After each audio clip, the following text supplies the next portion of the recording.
This video is going to be a film study look at what I believe was the engine of the Detroit Lions defense on Sunday against the Indianapolis Colts, the defensive line. DJ Reader, Alim Mcneill, Josh Paschal, Za'Darius Smith, others, Levi Onwuzurike as well. Those guys put on a performance. When you watch the film, particularly the end zone angle, it really shines through. Don't get me wrong, other positions on the Lions defense are playing well, and they have been throughout 2024. But on this day, the defensive line, I think, told the story. Those guys truly controlled everyone up front, and I mean everyone, even their all-pro left guard. They held the Colts to a season low in points, 6. Season low in first downs, 11. The second lowest yardage output of the year, 268. Anthony Richardson was obviously 11 of 28 passing. He was pressured. He was hit. McNeil forced a fumble. They nearly got a defensive touchdown on the forced fumble by Levi Onwuzurike that ended up being an incomplete pass. Only 96 yards rushing allowed. Jonathan Taylor was 11 for 35. He's a very talented running back. And that Colts team, I know this personally from watching them last season, their offense, their design really creates a lot of conflict. Yes, Anthony Richardson was able to develop things on the ground, but that's it. Indianapolis had no answers for the tenacity, the physicality, particularly of Detroit's defensive line. It's truly unique, if you ask me, in a season that the Lions are one of the major storylines, obviously, that Aiden Hutchinson, Marcus Davenport are out for the year, and the defensive line seems to be just getting better along the way. Let's get to the film. Got about 20 plays queued up that I think kind of give you an illustration. Some of them will actually be from the end zone angle and the all 22, so perhaps not 20 plays overall. This is first possession for the Colts. It's a 3rd and 7, incomplete pass to Adonai Mitchell, and first of all, CD3's in good coverage relationship up here with Mitchell, the rookie. But look how many guys are at Anthony Richardson at the point that he's trying to release the football. It's a man coverage scheme by Aaron Glenn, bringing 5 in pressure. And Za'Darius Smith is going to win, not immediately, but eventually, turning the left guard. They've dropped out. This is really a version of what I call the glitch blitz that Mike Macdonald runs or ran with the Ravens. He's dropping out 2 of the defensive tackles. In this case, it's Reader and Alim Mcneill. And they're just trying to occupy offensive linemen from a pass pro standpoint, whatever the scheme is. So we're talking about McNeill dropping out and then Reader dropping out. They're using Za'Darius Smith as an interior rusher and then Jack Campbell as a +1. Additional to that, off screen to our right, we've got a DB blitz. So you can see a 5-man rush, dropped out McNeill and DJ Reader. So anything over the middle, there's guys in the window. In this case, it's your 2 D tackles. I call it the glitch blitz. If you're interested, I have a lot of content on it on my channel. You could go to my channel and search glitch because I think I did 3 film study videos about it last year. 2, for the Ravens, and then 1 now this year. Mike Macdonald uses it in Seattle. But Za'Darius Smith, quarterback hit, perhaps just after the ball was thrown. Holds the Colts to a field goal on their first drive. That was their best drive of the day, quite obviously. This is second possession, still first quarter. Colts are up 3-0, and it's a run concept. We're going to mix in run and pass plays here. They end up stacking almost their 2 inside linebackers. Rodriguez, who played well. He had 8 tackles.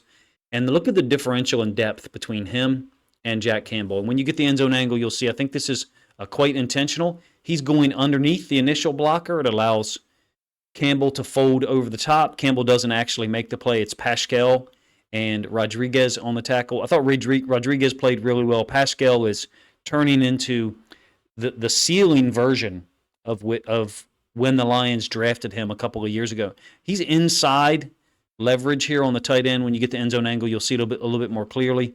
Also, you've got guys winning at the point of attack such that they're resetting the line of scrimmage for the running back and for the offensive line. Essentially, there's no vertical push against Reader, McNeill, and all of those guys. I love this lineup that they've got here. This is their base defense. Nowaski is stepped out, basically walked back as a 4-3 inside linebacker. Onwuzurike in a 4-eye, Reader in a 1. You're going to get 0 done here to the weak side. So defensively, you can understand or recognize immediately if they're going to run the ball, it's going to have to be to their right, our left, the right-hand side of the screen for us. It's a kick scheme. You got Carlton Davis III taking on the left guard. Paschal is underneath. Rodriguez is fitting this now, and then Campbell is flowing over the top. Fast flow, if you ask me. by Campbell because he knows where it's going to end up. Check out the effort. I probably paused it a little bit too much here. There's just so many guys that have a desire to get to the football, and one of them that has to be pointed out on this play is Nowatzki. Now, Anthony Richardson opens in this direction to get off the midline and allow Jonathan Taylor to come downhill and then veer back this way. Look at Nowatzki's recognition and the pursuit, the close down that he's got. He's the third guy in contact there, along with Rodriguez and Pascal. There's a lot to be said for that type of effort.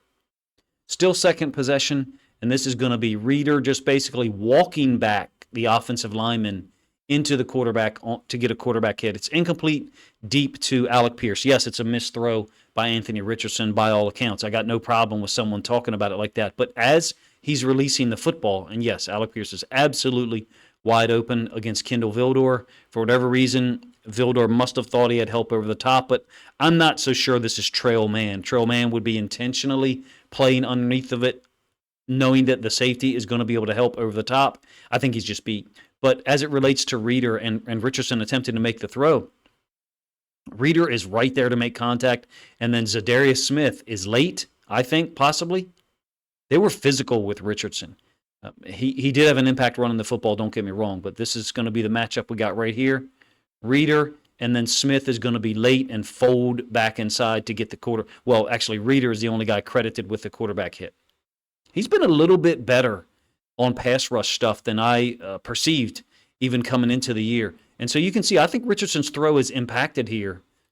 Reeder is already on top of him. The ball is still in his hands. So, yes, people want to focus on and talk about the missed throw or the missed opportunity. Certainly it's there, but DJ Reeder is barreling down on top of him and has an impact on Richardson's ability to step into it and throw it with the correct timing and balance. Third possession here, Colts have got down inside the 20-yard line. So we're into the second quarter. Lions are actually up 7-3 at this point. And check out the fit by Rodriguez here on this run concept. The way that the Lions play this, they're forcing a give read with Pascal. So Pascal is stepping up the field enough to force a give read. He's also trying to collision the tight end a little bit. And the Lions have their 4-3 personnel on the field. So here's your 4 down linemen. This is Jack Campbell walked out over the tight end into the slot so the safety can stay attached and be a part of the run fit. Your 2 other inside linebackers here, I believe, is Newman and Rodriguez. Newman is cross-reading the tight end. This is base personnel against 12, base 4-3, against 12 personnel. And the fit by Rodriguez, I mean, he is there on top of Taylor, right at, or actually behind the line of scrimmage. Really a cool look, a cool way to handle that split zone read that so many teams run with the H-back / tight end coming across the line of scrimmage.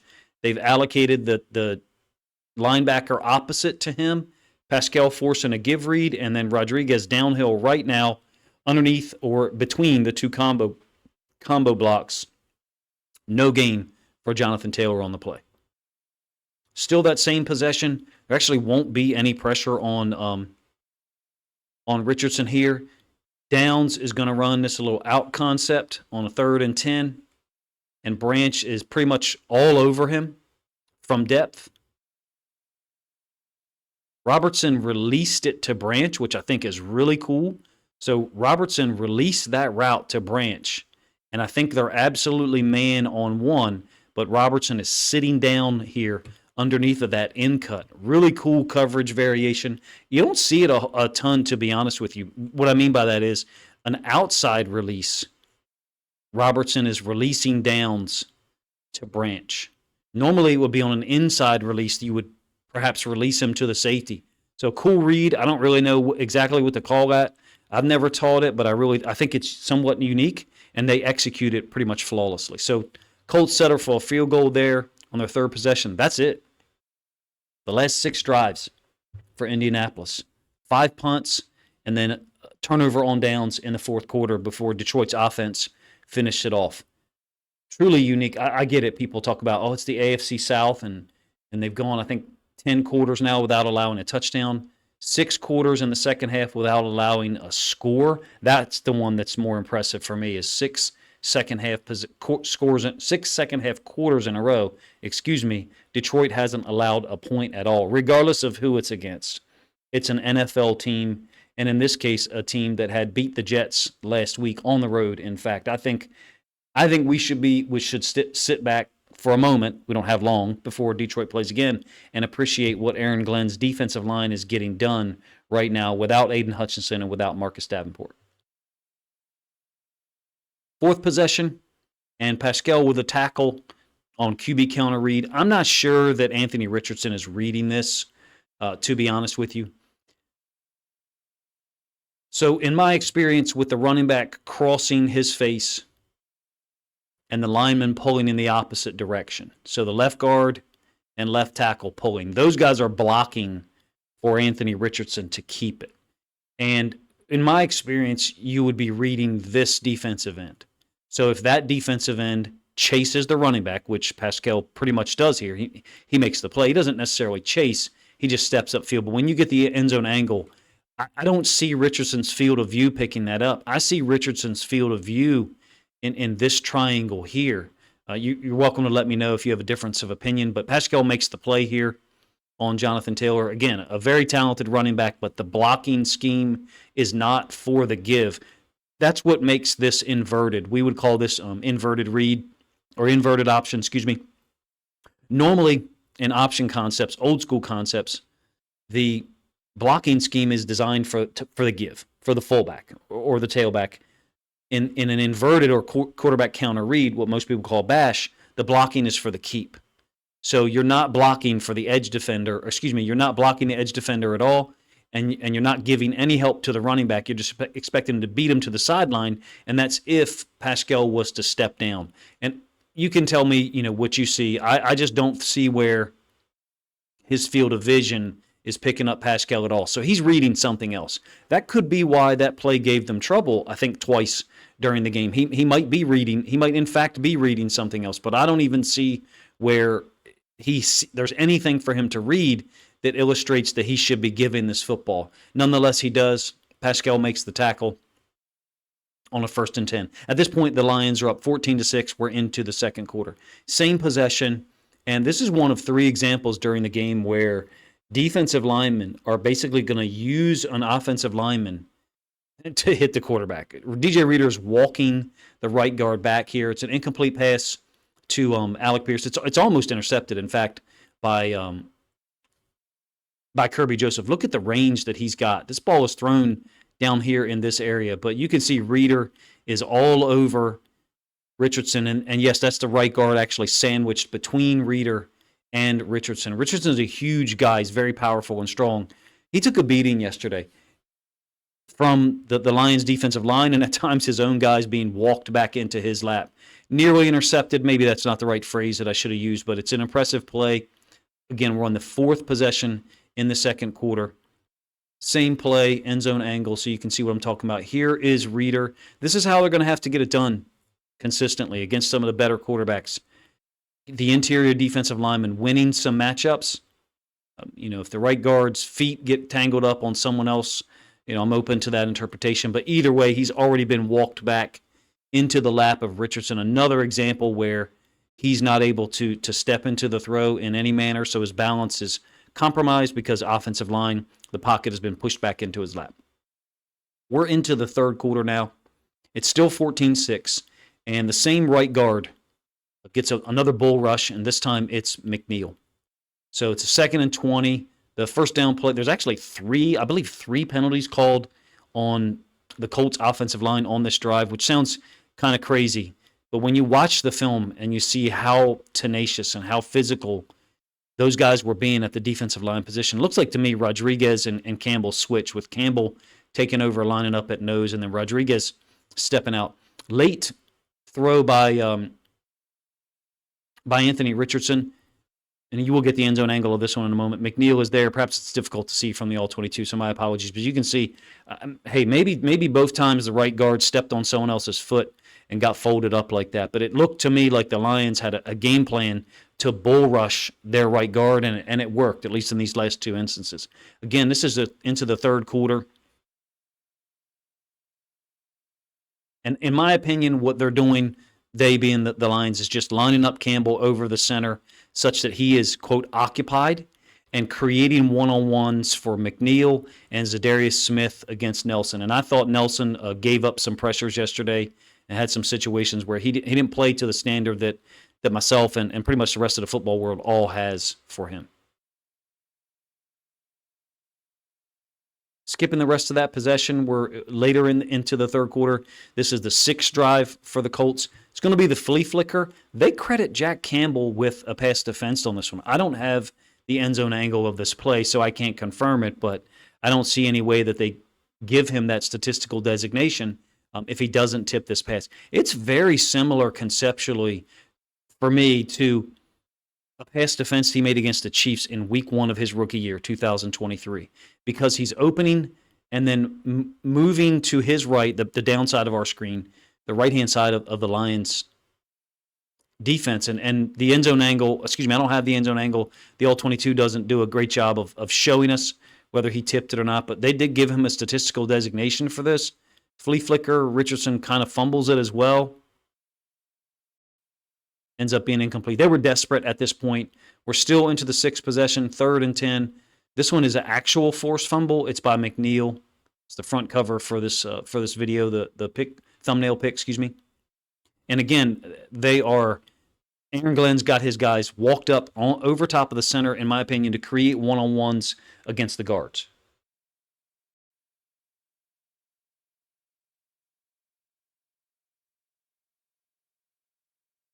Same play from the end zone angle. Richardson tries to take off, and McNeill is able to redirect. He doesn't actually get a quote, win there against 68, the right guard. They're also running a stunt over here to the left side that gets picked up pretty good. But you can see the space that is created or afforded now to McNeill to work.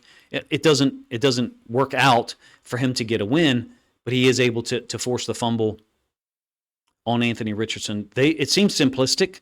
Walk someone up over the center, create a one-on-one for one or both of the guards. It worked pretty much most of the afternoon. This is going to be Onwuzurike getting into the act now. I think this is only a 3-man rush because I believe Za'Darius Smith steps out here with the tight end. Onwuzurike lined up again. He's going to be against the left guard, Nelson, and he gets a win. Almost a defensive touchdown for the Lions. The only thing that saves them is that Anthony Richardson is so strong. There's nowhere to go with the football. In each of these deeper routes, there's players in the window to throw it. So the coverage on the back end in this cover 2 is doing a nice job, don't get me wrong, but Onwuzurike getting a win against Nelson, that's not... If everyone were healthy on this defensive line, where does Onwuzurike stand? Where does he rank? I'm not sure what this little signal is that he's giving. He's patting his right thigh or hip almost. But where would Onwuzurike be in terms of the depth chart and how many opportunities he would get on the field if Hutchinson is there, Davenport, Derek Barnes, and others? And that's probably your 6th, maybe 7th best defensive lineman, I guess. It really doesn't matter to me where you rank him. It just, the point I think still remains is that he's not someone who's going to play 45, 50 snaps a game. They're going to rotate players, keep guys fresh, and Onwuzurike is getting wins against all pro caliber guys. It's a unique situation, if you ask me, for a team to have been decimated on one side of the ball by injury so much, but just keep on rolling. And in fact, here recently, at least against the AFC South, improve in their performance. Za'Darius Smith with a quarterback hit, same possession. I think it's the Colts' 7th possession. Incomplete pass, nearly intercepted by one or perhaps 2 guys. Jack Campbell is one of them that is there. Branch and also CD3. I mean, there's a lot of traffic that Anthony Richardson is trying to throw this ball through. Ends up being tipped initially by Campbell and then Branch and then in CD3's hands. I think this is a game that should be celebrated by Lions fans. And I will do so. I'll have an individual film study out on DJ Reader, meaning the entirety of his season impact. I think him and McNeill, it's quite obvious what's going on. They're winning and controlling the interior 3 3 or 4 gaps in some cases, but wherever they line up, basically they're controlling the 2A gaps and the B gap where the 3 technique is, shutting down run lanes, number one. And yesterday against the Colts, getting to the quarterback. Jack Campbell almost makes interception there. So does CD3. I had fun watching the film this morning. I didn't know, to be honest with you, some weeks you know exactly what film study video you're going to lead off with or start with. I wasn't sure. I do have a Jahmyr Gibbs video completed already that'll come out later this afternoon. But when I saw the film, particularly the end zone angle stuff, I said, I think I have to put something out that focuses on these guys because so many players played a role. So many guys had an impact on a play-by-play basis. Pascal, great against the run. Onwuzurike with a clean win against their left guard. Maybe it, quote, took too long. Anthony Richardson had time to throw, but when the pass coverage is aligned or complementary to the pass rush or vice versa, that's the way it's supposed to work. So coverage sacks or coverage hits, I kind of reject those notions, especially when a guy like Onwuzurike is getting a win against an all-pro caliber player. And then the interior D tackles, McNeill and Reeder. Those guys are a real handful. I think they can give the Bears real trouble on Thursday. I hope to have a preview out on Wednesday. There'll be so much content I'm trying to produce between now and then, between the Lions and the Ravens who play Monday night. Appreciate you guys' time. If you enjoyed the video, please let me know in the comments section. If you think I missed some plays that illustrate how impactful these guys were at interior defensive line and then the defensive end / outside linebacker, if you think I missed any plays, feel free to let me know in the comments section and let me know what you think of the order that I used, the plays that I selected to try to paint the picture that I think represents how well that defensive front played against the run and the pass. If you think other Lions fans would enjoy this film study look at the Lions defensive line in their 24-6 win over the Colts, please consider grabbing a link to this video, sharing it out on social media to help this content get more reach.